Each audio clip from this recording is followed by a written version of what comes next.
amigos do canal Spook Houses Casas Assombradas, aqui é o Rodrigo e hoje continuarei esse impressionante podcast. Falarei sobre a história, a vida, os desafios e os conceitos abordados por nada mais, nada menos que o reputado exorcista da Diocese de Roma, Sr. Gabriel Amorth.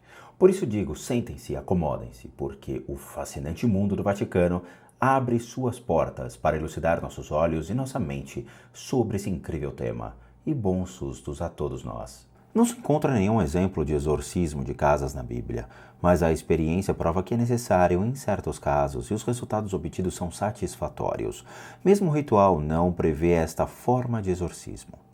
Na verdade, o final do exorcismo de Leão XIII preconiza a bênção dos lugares onde esta oração é recitada. Embora todo o seu conteúdo tenda a invocar a proteção de Deus para a Igreja contra os espíritos malignos, sem nenhuma referência a lugares. Devo precisar que nunca vi locais invadidos por espíritos como certos filmes ou romances descrevem a esse respeito, sobretudo quando se referem a velhos castelos desabitados. Os seus autores tinham, evidentemente, como único objetivo apresentar cenas espetaculares e impressionantes. Não se baseavam em nenhum estudo sério. Por outro lado, é-se muitas vezes confrontado com barulhos, por vezes semelhantes à crepitação, outras a pancadas, outras vezes tem-se a impressão de uma presença, de se estar a ser fixado, tocado ou atacado. É evidente que nesses casos pode haver uma grande parte de sugestão, um medo que dá forma às sombras. Mas há casos muito mais complexos de portas que se abrem e fecham a uma determinada hora, passos que ressoam nos corredores, objetos que se deslocam ou desaparecem, para reaparecer depois nos lugares mais estranhos, animais que não vêm, mas se sentem movimentar. Lembro de uma família em que todos os membros, a determinada hora, ouviam a porta de entrada abrir-se, depois de um barulho de passos pesados, de homem atravessando o corredor. Antes de se desvanecerem numa divisão, ninguém sabia qual. Um dia em que eu estava presente, um dos seus amigos, o barulho habitual fez-se ouvir claramente e a ponto deste amigo perguntar quem tinha entrado. Para não o aterrorizar, responderam-lhe que se tratava de um hóspede de passagem. Ouvi falar de materialização de insetos, de gatos e de serpentes. Um dos meus pacientes encontrou mesmo um sapo vivo na sua almofada. A maior parte das vezes, uma presença maléfica manifesta-se no local provocando problemas físicos, insônias, dores de cabeça ou de estômago, um mal-estar geral que não se sente em mais nenhum lugar. Então torna-se fácil controlar esses fenômenos, embora nem sempre seja fácil determinar a causa. Vejamos, por exemplo, o caso de uma pessoa que, cada vez que é convidada para ir na casa de um parente próximo ou amigo, experimenta as mais variadas sensações de insônia, mal-estar, dor de cabeça, que podem durar vários dias e desaparecem assim que a pessoa vai embora. Neste caso, há um controlo fácil. A causa, contudo, pode ser extremamente variável. Pode tratar-se de pura ou simples sugestão quando razões válidas o fazem supor, como é o caso de uma nora que vai à casa da sogra que se opôs ao seu casamento, ou que nutria um amor possessivo pelo filho, mas também se pode tratar de causas maléficas. Assinalamos que é interessante notar o comportamento dos animais domésticos face a esses fenômenos.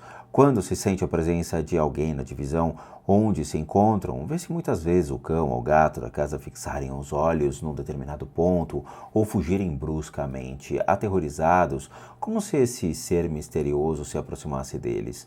Poderia contar vários acontecimentos interessantes a quem desejasse estudar este aspecto mais em detalhe. Mas deixo apenas a ideia de que, segundo a minha perspectiva, os animais não distinguem nada de concreto, mas são mais sensíveis do que o homem a uma eventual presença. Não nego, portanto, que seu comportamento pode constituir um elemento determinante para decidir se convém exorcizar uma casa ou não. O essencial, quando se recebem pessoas angustiadas por esse tipo de fenômenos, é interrogá-las bem e, se for o caso disso, exorcizá-las. Na maioria dos casos, os fenômenos mencionados não são devidos a presenças maléficas nas casas, mas a presenças maléficas nas pessoas. Aconteceu-me muitas vezes não obter nenhum sucesso ao exorcizar a casa e depois, à medida que exorcizava a pessoa ou as pessoas, constatar que as manifestações na casa diminuíam e acabavam por desaparecer completamente. Mas como se exorciza uma casa? O Padre Cândido e eu próprio aplicamos o método do ritual. Esse contém uma dezena de orações em que se pede ao Senhor que proteja os lugares contra as presenças maléficas e que se encontram nas bênçãos das casas, escolas, etc. Rezamos algumas delas, depois lemos a primeira parte do primeiro exorcismo destinado às pessoas, mas adaptando-a à casa.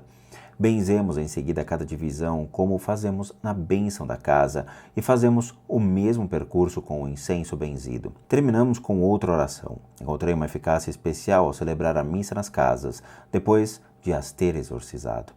Quando os incômodos são de pouca importância, um só exorcismo é suficiente. Quando é causado por um malefício e este é renovado, convém repetir também o exorcismo até que a casa se torne impermeável aos malefícios. Nos casos mais graves, as dificuldades são numerosas. Tive, por exemplo, de exorcizar apartamentos nos quais, durante muito tempo, se tinham realizado sessões de espiritismo ou que tenham sido habitados por feiticeiros que faziam magia negra. No entanto, o pior era quando tinham sido lá celebrados cultos satânicos. Em alguns casos, a gravidade dos problemas e a dificuldade em obter uma liberação completa foram de tal ordem que aconselhei os meus pacientes a mudar de casa. Noutros casos, menos graves, as orações foram suficientes para restabelecer a paz.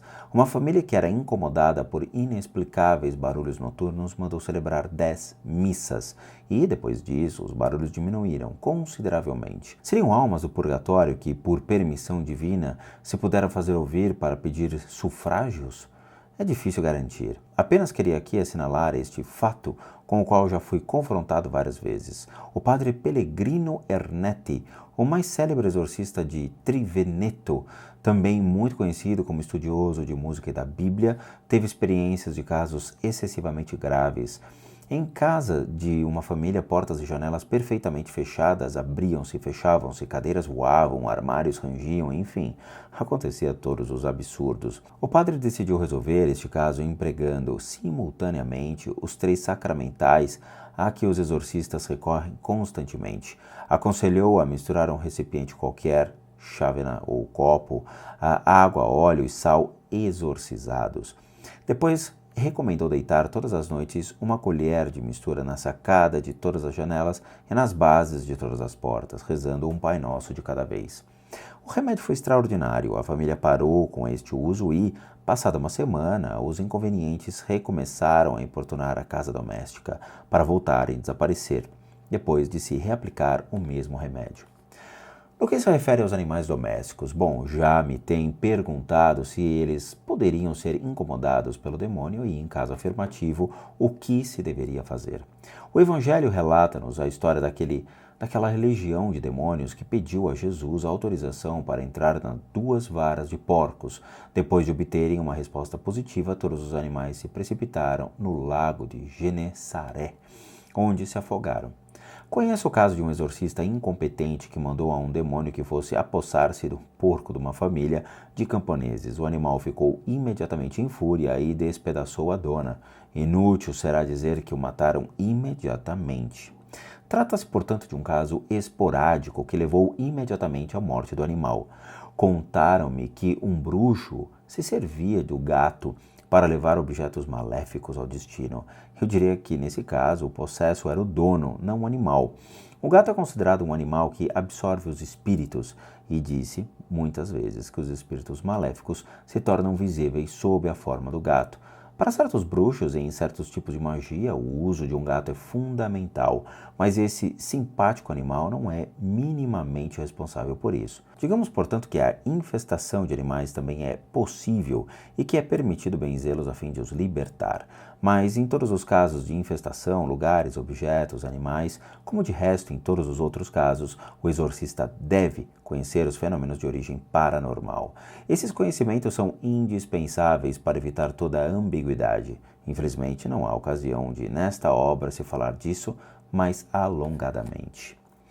Para terminar, recordamos que, já nos primeiros séculos, os cristãos também exorcizavam as casas, os animais e os objetos. Entre outros, Orígenes testemunha este fato. Justamente como já fizemos notar, o Catecismo da Igreja Católica fala de exorcismos não só para as pessoas, mas também para os objetos. Bom, meus amigos do canal, esse foi mais um capítulo desse incrível livro e dos conceitos que estão por vir e que compõem a base do Vaticano sobre aqueles que seguem o caminho do combate contra o mal.